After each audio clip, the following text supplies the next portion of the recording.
O brasileiro precisa ser estudado, né? Porque a gente não compra carro esportivo, a gente diz que quer carro esportivo, mas acaba nunca levando para casa. Então toda montadora que traz um esportivo de verdade acaba se frustrando. Vide Sandero RS, Golf GTI e alguns outros que já surgiram por aqui. Porém, os esportivados, aqueles que têm um coração mais manso e uma cara de carro de corrida, esses vendem bem sim. E hoje a gente trouxe uma lista para vocês dos esportivados que não são tão ruins assim de desempenho.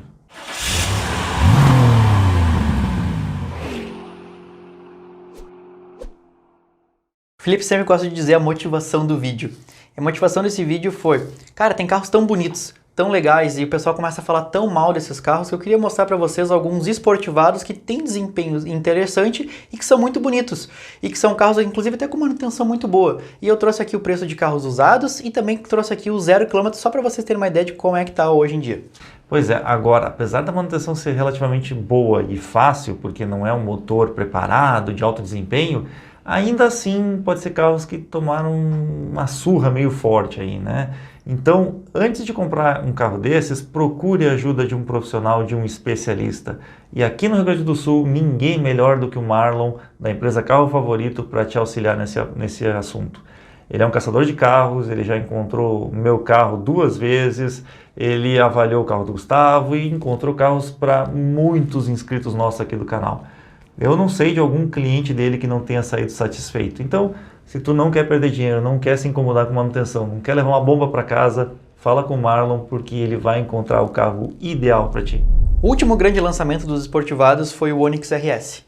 Ele tem a mesma mecânica do Onix convencional, o mesmo 1.0 turbo, inclusive com um câmbio automático, e hoje ele está custando R$ 86.190. Ou seja, não é um carro barato, né? Mas mesmo assim ele ainda é mais barato do que a versão top de linha Premium. Eu vou ser bem sincero com vocês, tá? O Onix RS, ele até me impressionou por alguns pontos legais. Anda bem, gasta pouco, eu até achei legal, cara. Não, eu também achei legal, né? Que as pessoas acham que o RS seria um super esportivo, não é. Tem vídeo de avaliação aqui no canal, tá? Vou deixar o link na descrição aqui. Mas a Chevrolet já fez outros esportivados também há um tempo atrás, como por exemplo o Astra SS. Eles fizeram aquele Astra GSI, que vendeu mais ou menos, e depois quando eles lançaram o Astra SS, ele era a mesma coisa que qualquer outro Astra, com motor 2.0, 8 válvulas, câmbio manual, só que tinha uma aparência de esportivo, né? Uns detalhes vermelhos, detalhe prata, banco vermelho, até meio duvidoso aquele, né? Mas tu consegue encontrar aí no mercado de 2005 a 2008 entre 27 e 35 mil reais. Então são valores bem acessíveis para um carro bem interessante com uma aparência realmente esportiva. Agora, antes do Astra SS, que tinha aquela frente locomotiva, a Chevrolet também tinha feito o Astra Sport, que aí foi realmente aquela primeira antes do facelift, né? Aquele adesivo dele, inclusive, que era escrito Sport, aquilo foi parar em tudo quanto era carro na época. Fusca, Brasília, 147, tudo era Sport. Ele ganhou uns spoilers assim na frente, atrás, um aerofólio, uma roda diferente, mas a mecânica era igual, os equipamentos eram iguais aos dos outros da linha também. Calma lá, uma curiosidade importante. O motor podia ser igual, agora freio e suspensão era específico do Sport. Ele era o único que vinha com os freios de 280 mm na dianteira, ou seja, o maior disco de freio que a GM colocou nos carros e furação 4 furos. Os outros até vieram com 280, mas era 5 furos. E a linha SS foi expandida para outros 2 modelos. O Corsa também recebeu a linha SS, tinha um motor 1.8, 8 válvulas, um motor super legal que é hoje utilizado ainda na Spin, claro que com evoluções, né? E também tinha a mesma aparência, recebeu saias, rodas diferentes, aquele interior vermelho, tudo igual. Toda vez que tu fala nesses carros SS da GM, me lembro daquele interior vermelho. Esse aí peca um pouquinho, né? E também um outro foi o Meriva. Diferente, né? Porque eles fizeram uma minivan com aparência de esportiva. E aí a minivan tinha o mesmo tamanho de freio, né, Felipe? Eu sei, sim. E, inclusive a minivan ela vinha com o mesmo freio do Astra Sport lá, e inclusive foi o disco de freio que eu utilizei no meu carro. Ele não era exatamente o mesmo tamanho, ele tinha 1 milímetro a menos, mas dava na mesma. Mas Gustavo, vamos falar de um esportivo nato, de verdade, aquele carro que, poxa, tu falou mal dele e tu apanha na rua. Up TSI. Ah, o Up TSI. Realmente ele não é um esportivo, né? Só que ele tinha versões turbo, que andavam muito bem, e versões normais. Só que eles fizeram 2 versões que chamavam a atenção. A primeira foi o Up TSI Speed, ou Speed Up, como ele era chamado, né? Ele é um pouco mais antigo, mas tem a mesma mecânica de todos os outros. E depois do facelift, ele recebeu uma outra versão chamada de Pepper, que aí tinha uns espelhos vermelhos, umas rodas diferentes, uns apliques bacanas também, que era bem mais bonito, inclusive, né? E esse vendeu muito bem, por sinal. Mas tanto o Pepper quanto o Speed, eles tinham sim um comportamento mais voltado para a esportividade, porque era um carro que tinha um motorzinho bem legal, bem fortinho e era leve. Exatamente. Isso era legal. E a Volkswagen também tentou fazer a mesma coisa com o Fox. Inclusive, ela vende, ou vendia ainda, o Fox Extreme, no valor de 67.430. Tá no configurador da marca, deve ter em alguma concessionária, né? Mas o Extreme, ele é um cara meio sem alma, assim, né? Porque uns dizem que ele é um crossover tentando ser mais aventureiro, outros dizem que ele é mais esportivo. Eu, sinceramente, aquelas rodas de aro 17 com pneu baixinho me lembra mais um esportivo, ou esportivado. Mas aquelas molduras do paralama realmente são mais voltadas para o aventureiro. Só que a Fiat tinha isso também nos Uno e era esportivo, né? Só na tua cabeça que o Uno é esportivo. Agora, antes, lá na primeira geração do Fox, quer dizer, a geração ainda é a mesma, né? Mas o primeiro Fox que saiu aí, eles lançaram também a versão Extreme. Só que olha a diferença, agora, antes tinha um E na frente, agora era sem o E. Que também usava o mesmo motor, 1.6, 8 válvulas, lá nos anos 2008, 2009, com essa aparênciazinha de esportivo. E depois, já com esse último facelift, eles lançaram o Pepper, mesmo nome que tinha no Up, aí sim com um motor bem mais legal, que era o motor 1.6, 16 válvulas. Nosso amigo J. Niltinho comprou um e toda hora ele está nos dizendo que adorou o carro, um baita carro. Não, o motor 1.6, 16 válvulas com câmbio de 6 marchas, só no Pepper e no Highline saiu com esse motor. Demais, né, cara? Que motor. E o Golf, Felipe? Se tu não tinha dinheiro para comprar o GTI, o que tu comprava? Sportline. Não, o GT. Tinha o Golf GT, equipado com motor 2.0, 8 válvulas. O Sportline também tinha o 1.6 e o 2.0, né? Mas realmente o GT era o... Quero ser um GTI, mas faltou dinheiro para colocar algo no final. Exatamente. E aí ele também tinha a opção de manual ou automático. Então você consegue encontrar no mercado essas duas versões. Mas esse não empolga, Gustavo. Esse não empolga. Mas pelo menos a aparência é bonitona, né? Tá, aparência. Agora, quer ver um que empolga, mesmo não sendo um esportivo?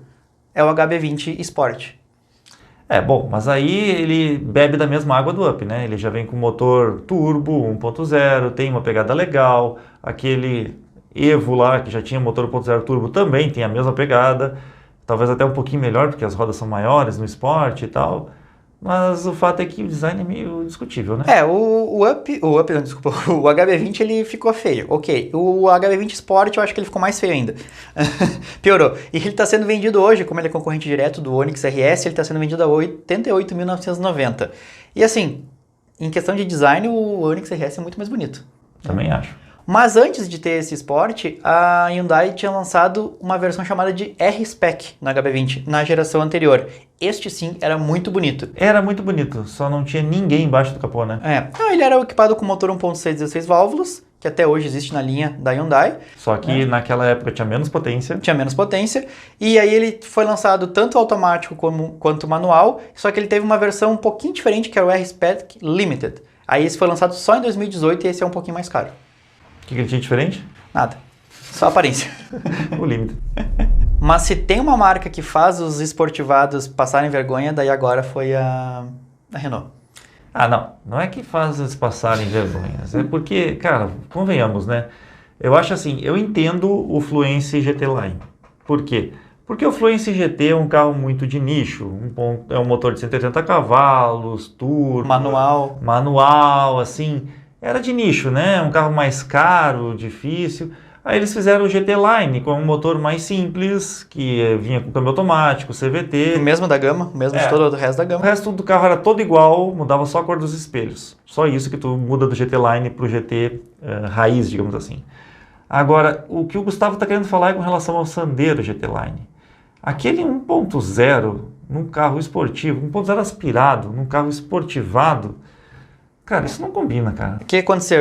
A Renault tinha o Sandero RS e aí fez a mesma aparência do Sandero RS no GT Line com motor 1.0. Mas calma lá, o GT Line vinha com calota, esse 1.0. Vem ainda, né? Por 77.590. Esse é realmente para quem quer ter... Mas não vou muito longe, né? A Fiat também fez umas coisas ali malucas, botou uns adesivos e tal. Aqui a Fiat, mas assim, mas eles tiveram ainda outros dois GT Line na linha do Sandero. O primeiro era equipado com motor 1.6 8 válvulas, ou seja, não era tão esportivo assim, mas o segundo, já com o facelift, ele vinha com 1.6 16 válvulas. Aí esse era um pouco mais interessante e andava melhor. Beleza, agora passa pra Fiat pra poder dar risada da tua cara. A Fiat eu não consegui colocar todos aqui, porque eles têm muito esportivados. Uau, bom, né? Ainda bem, eu ia dizer que era tudo esportivo. Aí sim, né? Só que me faltava, né? Esportivo é os Tijet ali. Não, saiu esportivo. Uno Turbo, Tempra Turbo, Maré Turbo. Isso era esportivo, cara. Bravo Tijet, Punto Tijet, Uno 1.6R, Uno 1.5R. Só os carros que ele teve. É, né? isso era esportivo. Agora, vamos começar então pelo Punto. Na primeira geração do Punto teve o Punto Sporting. Ele tinha um motor 1.8, 8 válvulas, que já existia no resto da linha, só que ele tinha uma diferença de câmbio e um pouquinho de suspensão também. Era um carro que andava legal. Depois do facelift, teve de novo o Punto Sporting, só que ele recebeu o motor 1.8, 16 válvulas, que era o e-torque, também com uma pequena diferença de câmbio e de suspensão. Tá bom. O que mais? Depois teve o Bravo Sporting, tudo é Sporting, que era o mesmo 1.8, 16 válvulas, com a aparência de esportivo. Eu tô olhando a tua lista aqui e tu não colocou o estilo Sporting. E pior, o estilo Schumacher. Ah, o estilo Schumacher era legal. O estilo Schumacher era 1.8 e 16 válvulas. Tinha o Schumacher na propaganda, como é que não ia ser legal? Foi o único estilo que não tinha um motor 1.8 8 válvulas. Era o único estilo com 1.8 e 16 válvulas. Detalhe, motor GM. Né? Era o único que prestava porque tinha motor GM. Não, na verdade, para mim, o mais legal desses esportivados aí da Fiat é o Palio 1.8R. Ele também tinha um motor GM 1.8 8 válvulas, mas ele tinha um câmbio super curto, uma suspensão super ajustada. Ele era um carro que andava muito bem, realmente. Não, tudo bem. Esse daí eu concordo contigo. Esse é um esportivado que realmente tem uma alma de esportivo por trás. Esse sim, esse eu acho que se encaixa muito bem. Depois, quando mudou a geração, veio aquela segunda geração do Palio, que o pessoal acha que é a quinta, sexta, sei lá eu, chamaram de Sporting de novo, ele recebeu 1.6 16 válvulas, também com uma relação de câmbio um pouquinho mais curta. Pelo menos eles mudam a relação de câmbio desses carros, né? Mas ainda assim não empolga nada, né? Agora, o que menos empolga foi o Uno Sporting, com motor 1.4. O motor de 80 e poucos cavalos num carro chamado Sporting. Esse não empolgava. Depois eles tentaram dar uma corrigida e lançaram o Uno Sporting com motor Firefly 1.3, que era bem mais forte, 109 cavalos. Ficou mais legal, ficou mais interessante, mas aí o pessoal já não comprou mais. Se a gente falou antes do Sandero GT Line, esse Uno Sporting, meu Jesus. E para finalizar, um carro que é vendido até hoje na Fiat, 0 km, o Argo HGT. A gente já gravou aqui no canal, já gravou inclusive. aqui, só que ele é vendido com câmbio automático. Ele parte de R$ 94.890, né? Mas tu encontrava antes no mercado de seminovos o manual, que eu acho mais interessante. Aí tem vários preços ali e de entre 2017 e 2018 tu consegue encontrar ele manual. Assim, ó, eu gosto do HGT, tá? Porque o nível de equipamento dele é legal, o painel é mais bonito. Agora ele tem um problema meio sério. Ele não anda tão bem e ele bebe bastante. Depois que a gente gravou o S-Design, eu vi que Argo é 1.3, com toda certeza. Teve mais da Fiat aqui, né? Como mesmo tu falou, né? Tem outros Sporting, por exemplo, teve Ideia Sporting, teve Bravo Wolverine, teve... Nossa, mãe do céu, é sério isso? Teve Punto, como é que é o nome do Black Motion, teve Bravo Black Motion. Aí a Fiat vai fazendo um monte desses aí. A Nissan lançou um carro bem interessante que é o March SR. Primeira geração do March, aquele que ainda era mais feinho, botou uns apliquezinhos também, umas rodas legais, só que ele tinha um motor 1.6 16 válvulas e câmbio manual. Como ele é muito leve, ele é muito rápido. Aí esse sim é um esportivado interessante. Esse é do nível ou melhor do que aquele Palio 1.8 que o Gustavo falou. Agora, o mais bonito dos March é o March Hill, que foi lançado ali em 2016, que foi na época das comemorativo das Olimpíadas do Rio de Janeiro, que ele também tinha uns apliques diferentes, laranja e tal, com a mesma mecânica, 1.6 16 válvulas e câmbio manual. Como ele é leve, se torna um carro absolutamente rápido. Só lembrando que o SL também tem essa opção de mecânica, né? Mas aí não tem apelo esportivo nenhum. E vocês lembram do New Fiesta Sport?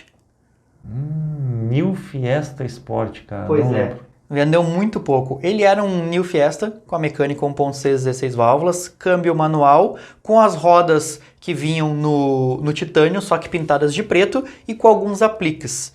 E aí se transformou num carro esportivado.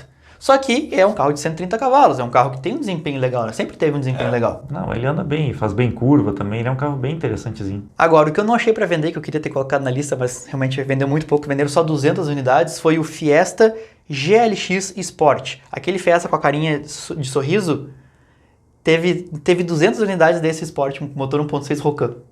200 unidades? É. Tu sabe que o meu irmão, na época, ele pensou em comprar um desses porque estava em promoção? Porque ninguém comprou. Ninguém comprou. E aí estavam torrando o estoque, tipo, ele estava 1 ano parado na concessionária lá e ele pensou em comprar esse carro. Ele me perguntou, o que tu acha desse carro? Eu digo, sai que é fria, cara, isso aí é furada. Venderam 200 unidades do Brasil e não achei nenhum para vender. Difícil, né? Muito difícil. Mas não é só de carro pequeno que vive os esportivados. Os sedãs médios também vivem. Ah, cara, tu vai falar do Corolla, né? Vou falar do Corolla. O Corolla hoje tem a versão GRS, que é o esportivado, que, cara, anda muito bem, porque aquele motor 2.0 do Corolla é muito forte hoje, né? Tem 177 cavalos, e ele tem uma aparência muito bonita. Hoje, 0 km, ele está custando R$167 mil. Não, esse aí ainda vai. O maior problema mesmo era os XRS. Os XRS venderam de 2013 a 2018, e por incrível que pareça, vai até R$125 mil esses 2018. E, cara, eu não entendo. Eu não entendo a motivação daquele carro. Sinceramente, eu não entendo. Porque ele não tem uma mecânica diferente. Ele é mais simples que os Altis. Não, mas ali ficou feio, né? Eles tentaram botar umas coisas aerodinâmicas e não ficou ok, né? Já o GRS ficou. O GRS ficou legal. E a Honda também tem a mesma coisa com o Sport. Tem o Civic Sport. Não. Para. Esse carro, tu não vai falar mal. Não. Eu adorei andar nesse carro. Não vou falar mal, só que, tipo assim, ele é exatamente a mesma mecânica dos outros. Na verdade, até pior, né? Porque existe o Touring, que é o turbo. Ele é um 2.0 aspirado, câmbio CVT, gostoso de dirigir, posição maravilhosa e tal. Mas de esportivo não tem nada. Não. A única coisa diferente é que ele é todo preto. Tudo bem. Ele não tem nada de esportivo, mas eu gosto daquele carro. Com certeza. Muito gostoso. Por isso que ele tá nessa lista. Todos os carros que estão aqui na lista eu só acho legal. Então, por exemplo, o Civic, e ele é vendido hoje... O Renault também? Não, tá. O Renault 1.0 não. Mas os outros eu acho legal. Mas o Civic Sport 0 km hoje tu compra por R$123 mil. O Uno também? Não, não, também não. Tá bom. Quase todos. Mas tu encontra o Civic Sport no mercado de seminovas com câmbio manual, que hoje ele não tem mais. Hoje ele só tem com câmbio CVT, né? Com câmbio manual tu encontra de 2016 a 2019. Então esse é um interessante aí caso tu queira um pouquinho mais de esportividade. Mas esse carro era tão de nicho que nem zero vendia. Bom, queria dar uns parabéns pro Gustavo aqui por ter dito que só tinha carro legal e me enfiou um Sandero GT Line 1.0 e também um Fiat Sporting 1.4. Tá, vou ficar de cabeça baixa. Bom, a gente esqueceu algum carro aqui dessa lista? Algum carro que tu acha interessante? Por favor, deixa aqui embaixo nos comentários. Valeu, galera. Valeu, pessoal. Sério que tu aguentou até aqui? Então, tia, não te esquece de te inscrever no nosso canal e também não esquece de entrar na nossa página no Facebook e no Instagram, porque lá a gente vai antecipar tudo que a gente está inventando por aí.